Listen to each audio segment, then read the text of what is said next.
الله الرحمن الرحیم. عزت مندورونو منګو تاسو څومره مرګري هم چې دعاګانې کو، عبادت کو، د قران مجید تلاوت کو، منځ کو، ذکر اسکار کو، حج کو، جهاد کو، د دین هر یو عمل کو. نو مقصد مودادي چې مونږ ته الله رب العالمین خپل رضا را نصیب کی او مونږ نه الله رب العالمین زمونږ دعاګانې قبول کی او الله رب العالمین مونږ له جنت راکړي.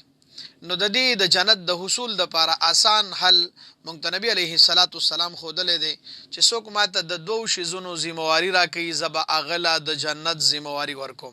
ځکه نبی علیه الصلاۃ والسلام فرمای من یضمن لی ما بین لحییه وما بین رجلیه اضمن له الجنه. څوک چې ماته د جبې ذمہواری راکړي چې د بد خپل جبې حفاظت کوي، دروغ بنه وي، غیبت بنه کوي، چغلی بنه کوي، چاته به کنزل نه کوي، چاته به سپک لفظ نه استعمالي، حرام خوراک بنه کوي او دغه رنګ د خپل شرمګاه حفاظت راکړي، ګناه بنه کوي، د چانه په غلط طریقه خپل شهوت نه پوره کوي. نبی علیہ السلام فرمای اضمن له الجنه، زه د جنت ذمہواری ورکوما. خوش قسمت دي هغه خلک چې د دوو شیزونو حفاظت وکړو.